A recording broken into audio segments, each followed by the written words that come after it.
Good afternoon, children. Now again in the continuation of the problems based on the capacitors. Now take the very simple questions first. Question number 1. If there are n capacitors in parallel connected to the V volt source, find the energy stored in the arrangement. We know the formula for the energy, U is equal to half CV square. But here if the n capacitors are there, so C dash will be equal to n into C. So if you substitute the values, very easily you can get the expression 1 upon 2 n into C into V square according to the formula. Take the another question, question number 2. A parallel plate capacitor is charged, potential difference V. The battery used to change it, the battery used to charge it remains connected. यानी कि battery वो उसको charge करने के लिए हमेशा connect ही रह रही है. अ डाइलेक्ट्रिक स्लैब के is now placed in between the plates. यानी कि बैटरी कनेक्ट रहते रहते उसमें हमने डाइलेक्ट्रिक स्लैब को इंट्रोड्यूस किया है. If any, what will be the change if any will take place, that is the C, the value of Q and E. So we know that when the dielectric slab will be introduced, the capacitance increases by the K times. This is the well known fact, so there is no problem in it. Second, capacitor is kept connected to the supply voltage, the potential difference will remain unchanged. That is, the potential will not change because of the fact that the battery is connected. Children, these type of questions are very important. In some questions the battery is remaining connected, and in some questions you will find that the battery has been disconnected. So I think in this lecture we will just deal both type of the problem. So here the battery is being connected, remain connected, so there will be no change in the potential. So that is why Q dash will be equal to C dash into V, and C dash will be equal to K C V, and CV is equal to Q. So this Q dash also increases by K times. Now the battery is connected, that is why the potential difference and the electric field will remain unchanged. यानी कि capacitance increase कर जाएगा, charge increase करेगा, लेकिन potential difference और electric field increase नहीं करेगा. Question number 3 आप देख लें. C is charged to a potential difference V and then the battery is disconnected. अब इसके बाद वाला ही क्वेश्चन आपने ले रहा है कि बैटरी को हमने डिस्कनेक्ट किया है. Now a dielectric slab of the thickness D is inserted between the plates. What are the changes if any in the capacitance, voltage, charge, electric field and potential energy on. तो अब now let us इसमें ना इस question में और इसके पहले वाले क्वेश्चन में केवल इतना ही डिफरेंस है कि एक में बैटरी को हमने कनेक्टेड रखा था और यहाँ पे हमने बैटरी को डिस्कनेक्ट किया है. तो जब हम इसमें डाइलेक्ट्रिक स्लैब इंसर्ट करते हैं तो ये प्रूफ हम कर चुके हैं कि in both the cases whether the dielectric be is being inserted, the capacitance increases by K times. So this is, there is no problem. We have the proof of it also, and V dash is equal to Q upon C dash, so it will be Q upon K into C. So V upon K, that means the voltage decreases by 1 by K times. Similarly, Q dash is equal to C dash into V dash.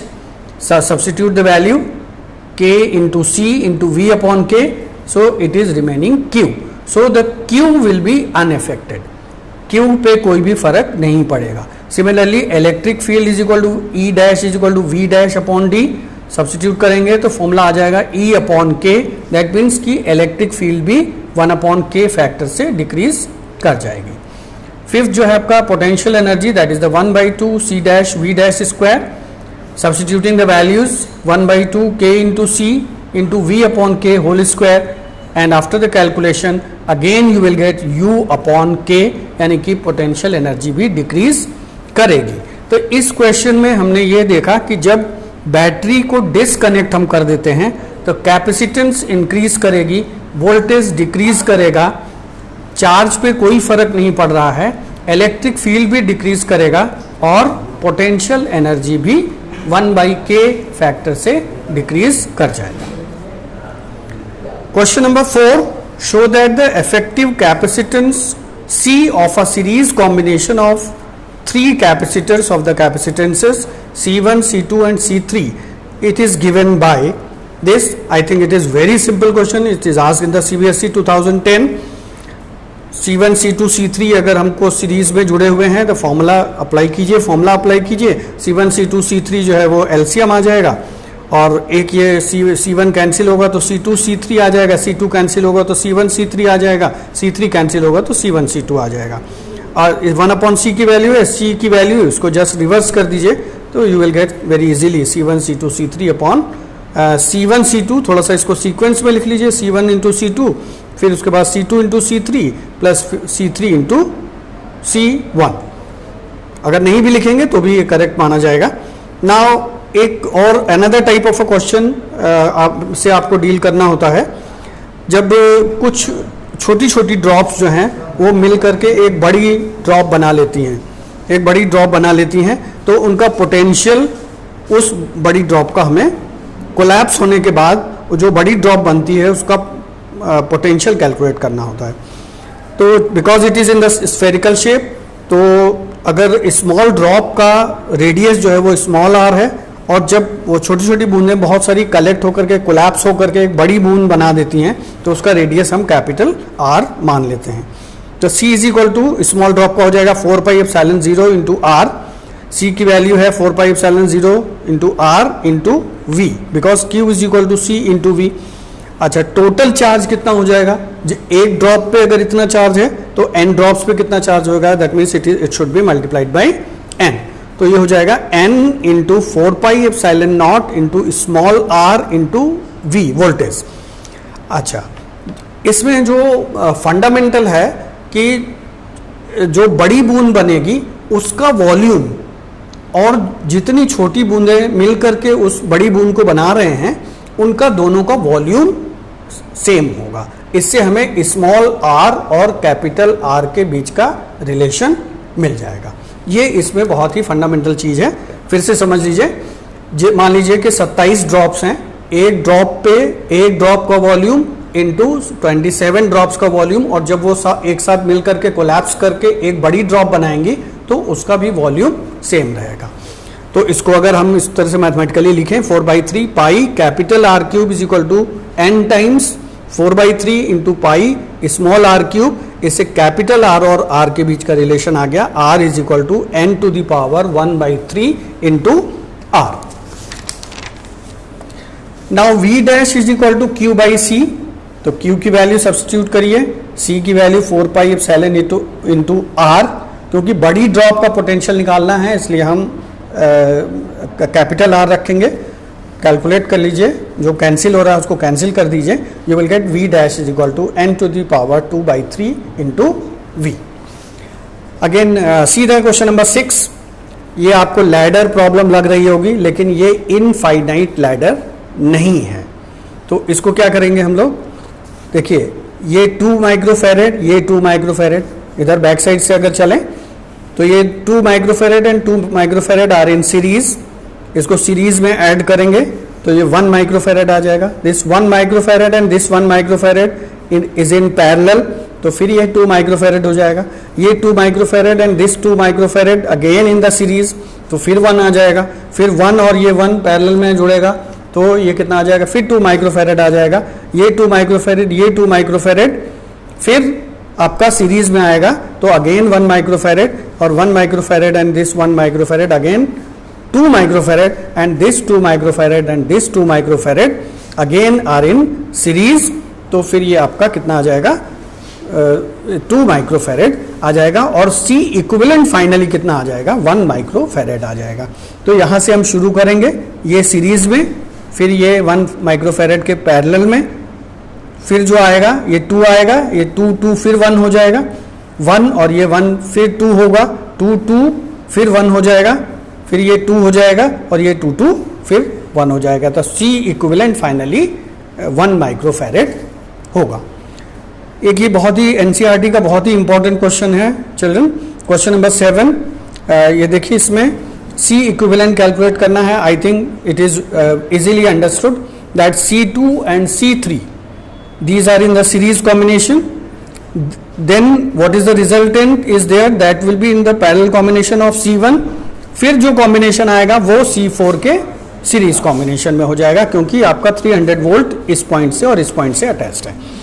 तो ये मैंने लिख भी दिया है, यहाँ पे देख लीजिए आप, C2 and C3 are in series, तो इसको सीरीज में कैलकुलेट करेंगे 100 picofarad. Now this C dash and C1 are in parallel, तो C डबल डैश आ जाएगा, C1 प्लस C डैश, ये 200 पिकोफैरेड फिर आ जाएगा। This C double dash and C4 again are in series, C equivalent फिर calculate कर लेंगे इससे, तो ये 200/3 आ जाएगा एंड इट इज 66.67 पिकोफैरेड। इसका सेकंड पार्ट है कि कितना चार्ज होगा, तो Q is equal to C equivalent into V, it is the total charge, substituting the values. हाँ, पिकोफैरेड को आप फैरेड में चेंज कर देंगे, that is by multiplying by 10⁻⁻12। तो ये इस तरीके से ये आपका 2 × 10⁻⁸ कूलम्स का चार्ज, टोटल चार्ज आ जाएगा।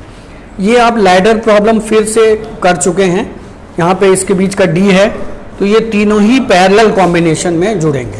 तो इसमें हमने आपको हिंट दे दिया, हिंट क्या दे दिया है, सॉल्व ही कर दिया है। C1 की वैल्यू हो जाएगी epsilon naught A/3 into D, C2 is equal to epsilon naught A/3 into D plus ये वाला B ऐड हो जाएगा, plus C3 is equal to epsilon 0 A/3 D plus 2B। अब ये तीनों पैरेलल कॉम्बिनेशन में होंगे, तो पैरेलल के लिए फॉर्मूला है C equivalent is equal to C1 plus C2 plus C3। ये सब्स्टिट्यूट करके इसको सॉल्व कर लीजिए, I think very easily you can calculate. C equivalent is equal to epsilon 0 A 3D square plus 6BD plus 2B square upon 3D D plus B D plus 2B। बच्चों ये question कठिन नहीं है, difficult बिल्कुल भी नहीं है, लेकिन बच्चे इसका आंसर देख के ही घबराने शुरू कर देते हैं।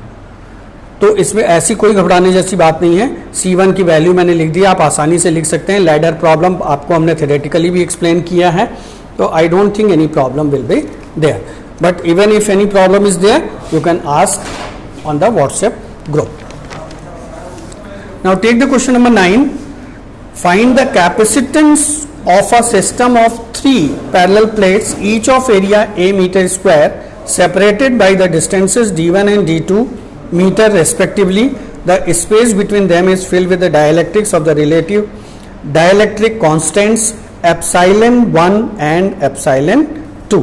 The dielectric constant is also known as the relative dielectric constant, relative permittivity also. The dielectric constant for the free space is epsilon naught or epsilon 0.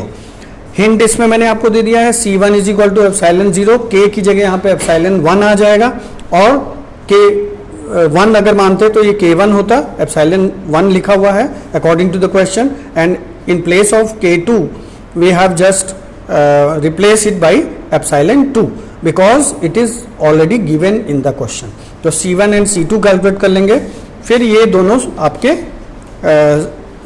Parallel combination में आ जाएंगे। पैरेलल कॉम्बिनेशन दिया हुआ है, पैरेलल प्लेट्स कॉम्बिनेशन है, तो इसका answer इस पे वैल्यूज पुटअप करके ये आंसर आप निकालेंगे कैलकुलेट करके। इसी तरह से come to the 10th one, इस तरह का भी क्वेश्चन हम लोग कर चुके हैं। इसमें आपका एरिया जो है वो A/2 हो जाएगा, और इन दोनों प्लेट्स का ये D/2 हो जाएगा, D/2 डिस्टेंस हो जाएगा अगर दोनों प्लेट्स के बीच का डिस्टेंस कैपिटल D है। यहाँ पे वैल्यूज आपको दी गई है, A is equal to 1 centimetre square, D is equal to 2 millimetres, K1 is equal to 4, K2 is equal to 6 and K3 is equal to 2। तो find C equivalent across the points A and B, ये करना है। तो इसमें hint C2 और C3 in series, और फिर जो भी आएगा वो C1 के पैरेलल कॉम्बिनेशन में होगा। इसमें भी मैंने आपको हिंट दे दिया है।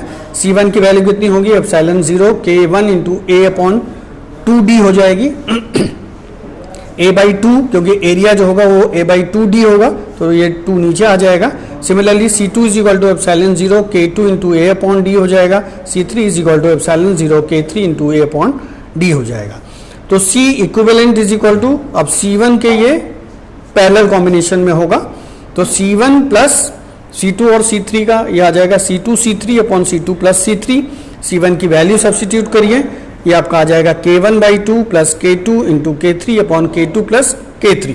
यानी कि मैंने आपको सॉल्व करके एक्सप्रेशन दे दिया है. Now only you have to substitute the numerical values and to solve it. A की वैल्यू 1 सेंटीमीटर स्क्वायर है, इसको ये मीटर स्क्वायर में कन्वर्ट कर लेंगे, 10⁻⁻⁴ मीटर स्क्वायर. स्मॉल डी की वैल्यू 2 मिलीमीटर्स दी हुई है, दैट इज 2 × 10⁻³ मीटर्स. इसके बाद आप K1 K2 की वैल्यू भी आपको नोन है, K1 K2 K3 की वैल्यू सभी नोन है. Substitute this value and solve and tally the answer, that is the 1.55 into 10⁻⁻12 farad. So these 10 questions are of the different types. जिसमें एक बहुत ही इंपॉर्टेंट क्वेश्चन था कि जिसमें बैटरी कनेक्ट रह रही है और बैटरी एक में डिसकनेक्ट रह रही है. इन दोनों क्वेश्चंस पे आप बहुत ज़्यादा फोकस कर लीजिएगा. Thank you children, thank you very much.